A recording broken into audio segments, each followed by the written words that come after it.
warahmatullahi wabarakatuh. Perkenalkan, nama saya Oktalia Andriani. Hari ini saya akan mendemonstrasikan bagaimana pemeriksaan antenatal care. Untuk metodenya nanti saya jelaskan dulu apa itu antenatal care, lalu kita lanjutkan untuk video demonstrasi. Antenatal care atau ANC merupakan layanan yang diberikan oleh petugas kesehatan, perawat maupun bidan kepada ibu hamil untuk memantau kesejahteraan ibu dan janin. Dalam Permenkes RI nomor 97 tahun 2014, ANC yang dilakukan kepada ibu hamil minimal 4 kali dalam masa kehamilan, yaitu pada trimester pertama 1 kali, trimester kedua 1 kali, dan trimester ketiga 2 kali. Standar ANC berkualitas yaitu mencakup 10 poin. Poin pertama yaitu timbang berat badan dan tinggi badan. Yang pertama, berat badan adalah untuk memperkirakan pertumbuhan janin. Apabila janin kurang dari 9 kg atau kurang dari 1 kg per bulan, patut dicurigai adanya gangguan pertumbuhan pada janin.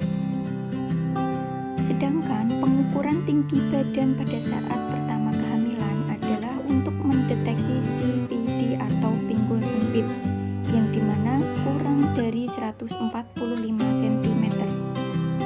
Yang kedua, pengukuran tekanan darah, yang dimana pengukuran tekanan darah adalah untuk mendeteksi adanya hipertensi, yang dimana akan menyebabkan resiko preeklamsi dan eklamsi. Melakukan pengukuran lila dilakukan pada pertama kali pemeriksaan kehamilan, yang dimana jika lila kurang dari 23,5 cm adalah tergolong KEK atau kekurangan energi kronis yang berisiko menyebabkan bayi lahir dengan berat badan lahir rendah.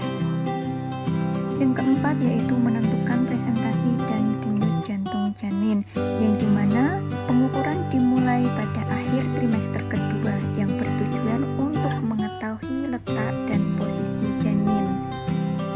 Dan untuk pemeriksaan DJJ dilakukan dimulai pada akhir trimester 1 dan dilakukan pada trimester berikutnya. Untuk DJJ normal yaitu 120 hingga 160 kali per menit. Yang kelima ada pengukuran TFO atau tinggi fundus uteri, yang dimana di sini untuk memeriksa pertumbuhan janin. Jika TFO tidak sesuai dengan usia kehamilan, maka patut dicurigai terdapat permasalahan pertumbuhan pada janin. Yang keenam, kita memeriksa status TT atau tetanus ibu, yang dimana untuk mengurangi resiko tetanus neonatorium. Yang keenam, kita perlu memeriksa status TT pada ibu. Tujuannya adalah untuk mengurangi resiko tetanus neonatorum atau sering kita sebut kejang pada neonatus. Ibu setidaknya harus berstatus T2 dan ibu dengan status T5 tidak perlu diberikan imunisasi tetanus TT lagi. Yang ketujuh, pemberian tablet zat besi, yang dimana untuk mengurangi resiko anemia zat besi yang beresiko mengakibatkan perdarahan pada ibu saat melahirkan. Pemeriksaan laboratorium wajib dilakukan pada ibu hamil adalah golongan darah, hemoglobin darah, dan penyakit malaria, HIV, dan lain sebagainya. Untuk pemeriksaan laboratorium khusus diindikasikan pada penderita PTA atau TBC. Yang kesembilan adalah penanganan kasus, yang dimana ketika pemeriksaan terdapat tanda bahaya, maka kita lakukan penata laksanaan dengan solusi secepat mungkin. Yang ke-10, memberikan konseling dan KIE pada ibu untuk memberitahukan apa yang perlu ibu ketahui.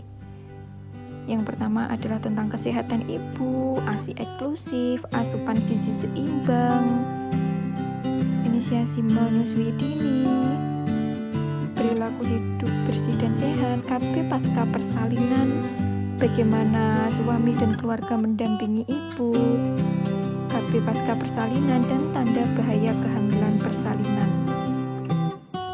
Dalam pemeriksaan fisik pada ibu hamil, yang pertama kita lakukan adalah menganamnesa, yang dimana kita lakukan pengkajian berupa biodata seperti nama suami, pekerjaan, suku, dan agama, serta kita menanyakan keluhan yang pasien rasakan. Kita tanyakan juga hari pertama head terakhir pasien dan screening tentang pemberian imunisasi TT.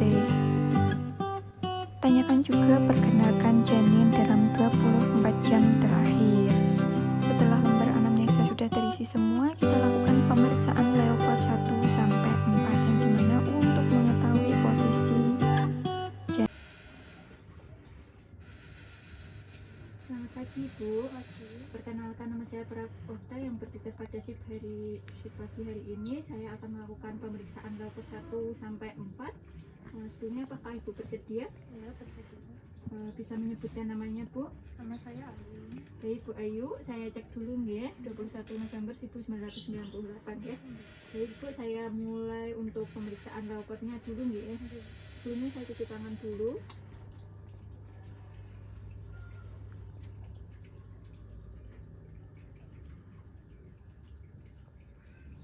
Baik Ibu, saya mulai ya.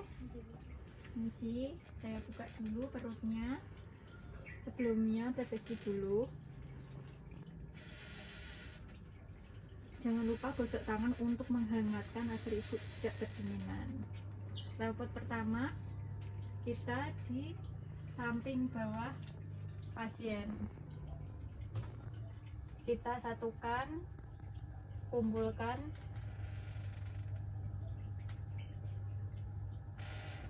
pada fundus.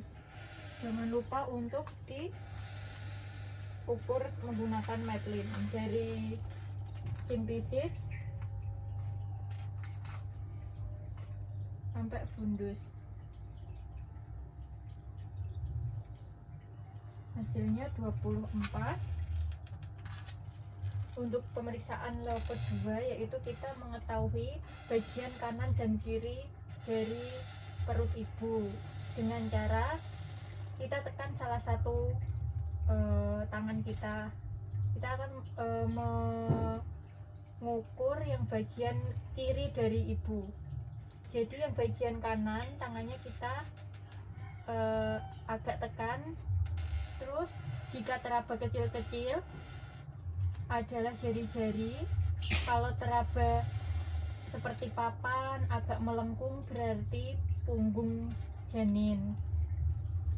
Nah, ini teraba kecil-kecil nih Bu, pada bagian kiri adalah ekstremitas atau tangan dan kaki janin. Lalu kita ukur yang bagian kanan klien. Kita tekan perutnya, terus kita raba seperti papan, agak melengkung berarti ini bagian punggung ya. Terus lanjut ke pemeriksaan Leopard ketiga, yaitu untuk mengetahui bagian bawah perut ibu. Kalau teraba keras, bulat, melenting berarti adalah bagian kepala. Jika tidak terlalu keras dan tidak terlalu bulat, berarti yang di bawah adalah bagian bokong bayi. Jangan lupa saat melakukan pemeriksaan pada bagian tangan yang satunya itu harus menekan daerah fundus. Yang pada bagian bawah ini kepala nih Bu. Sekarang saya ukur sudah masuk ke apa belum. Kita goyangkan. Oh, masih goyang ya. Kita cek dulu. Masih 3 cm di atas simpisis, belum masuk PAP. Jadi selanjutnya saya mau mengukur detak jantung janin ibu ya.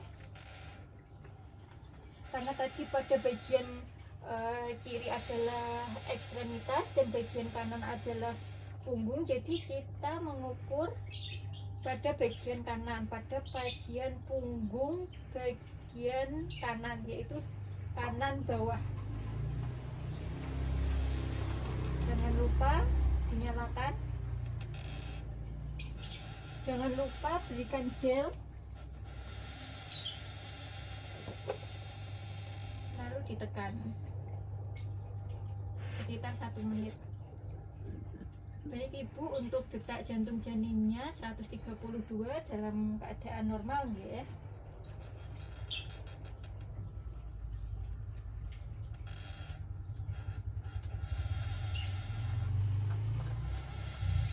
Baik ibu, untuk pemeriksaan Laupot 1 sampai 4 sudah selesai. Terima kasih atas waktunya. Untuk rencana tindak lanjut nanti kita akan melakukan pemeriksaan Laupot ulang pada trimester terakhir ya. Baik ibu, terima kasih atas waktunya. Saya kembali dulu ke Next Passion. Terima kasih.